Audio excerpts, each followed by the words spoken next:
खुलुमबाय जेन बड' निउज चेनेलाव नोंथांमोनखौ गासैखौबो बरायबाय। नोंथांमोना भिडिअखौ फारियै जोबजासे नायलांदो।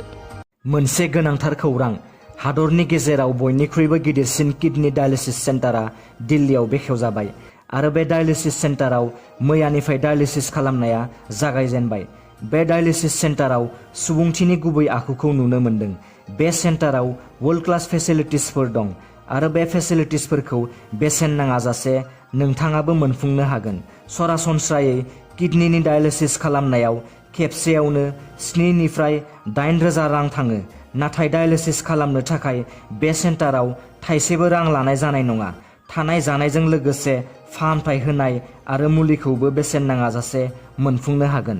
दिल्ली सिख गुरुद्वारा मेनेजमेन्ट कमिटिया बे डायलिसिस सेन्टारखौ बानायनानै गोरिब दुखुथिया सुबुंफोरनो सुबिदा होदों। दिल्लीनि गुरु हरिकिसान देहा फाहामसालियाव बे सेन्टारखौ बानायनाय जादों। गोदानै बानायजानाय बे डायलिसिस सेन्टाराव खेबसेयावनो 101 बेरामिफोरखौ डायलिसिस खालामनो हानायनि सुबिदा दं।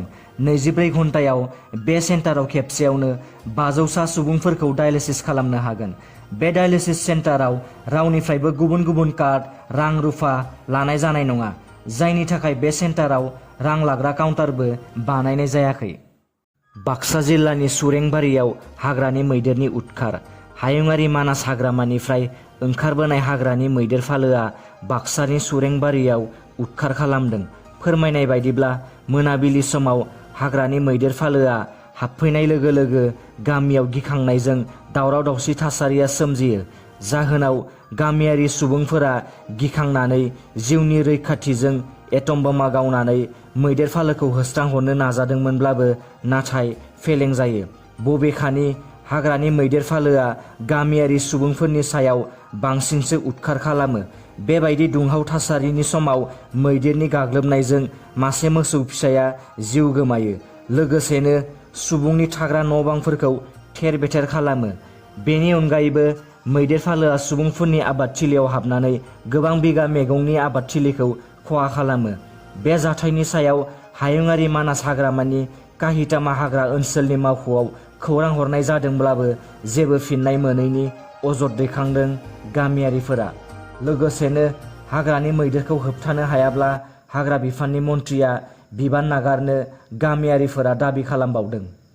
गवालपारायाव सासे सुबुङा देहायारि सोमोन्दो लाखिनाय समाव स्रोदै भिडिअ सेबखांजानानै ब्लेकमेल खालामजानायनि उनाव गावनि जिउखौ फोजोबनानै लायो। जिउ फोजोबनानै लानाय सुबुङा थैनायनि सिगां मोनसे भिडिअ रेकर्डनि गेजेरजों आसामनि गिबि मन्त्रि डक्टर हिमन्त बिश्व शर्माखौ जाथायनि सायाव थार बिजिरनानै होनो थाखाय खावलायदों। लोगोसे जिउ फोजोबनानै लानाय सुबुङा भिडिअ रेकर्डनि गेजेरजों जाथायनि सायाव फोरमायनानै होलांदों होनना खौरां मोननाय जादों। जिउ फोजोबनानै लानाय सुबुंखौ गवालपारा जिल्लानि कामानदांगा गामिनि थागिबि आजिजुल हक होननानै सिनायथिनो मोननाय जादों।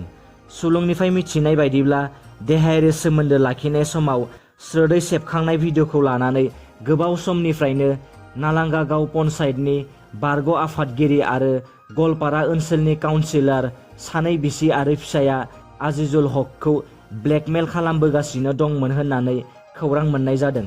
फोरमायनाय बायदिब्ला गवालपारा जिल्लानि कामानदांगा गामिनि थागिबि आजिजुल हकआ हाबा जाखांनायनि उनावबो गुबुन आइजोजों आयेन बेरेखायै सोमोन्दो लाखिबोदोंमोन होननानै मिथिनो मोननाय जादों। आजिजुल हकनि सासे आइजोजों देहायारि सोमोन्दो लाखिनाय समाव स्रोदै भिडिअ सेबखांदोंमोन। बेनि उनाव आजिजुल हकखौ बे भिडिअनि गेजेरजों ब्लेकमेल खालामनानै 25 लाख रां दाबिनानै लादों होननानै जिउ फोजोबनानै लानाय आजिजुल हकआ भिडिअ रेकर्डनि गेजेरजों फोरमायदों। सासे लाट मण्डलआ घुस लानायनि दायाव हमजादों। आसामनि खोला सालमारा रेभिनिउ सार्कलनि लाट मण्डलखौ घुस लानायनि दायाव हमदों। हमजानाय दायनिगिरिखौ आबु तालेब मिया होननानै सिनायथिनो मोन्दों। आसाम भिजिलेन्सनि बिथोनगिरि आरो एन्टि कारापसन सेलनि मावख'गिरिफोरा खैसार सानानै घुस लानाय समावनो मोगा-मोगि आबु तालेब मियाखौ हमनो हादों होननानै खौरां मोननाय जादों।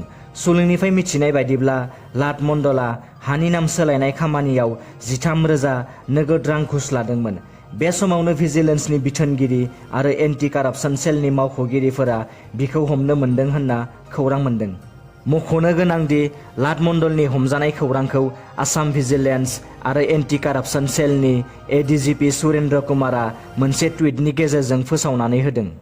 दिनैनि रादाबा एसेनोसै। नोंथांमोना भिडिअखौ नायनानै मोजां मोनदोंबा अन्नानै चेनेलखौ साबस्क्राइब खालामनो दाबाव, लोगोसे लाइक, शेयार आरो कमेन्ट खालामहर, जाहाथे उनाव आं नोंसोरनिसिम गोदान निउसनि आपडेटफोर लाबोबाय थानो हायो। गोजोन्थों।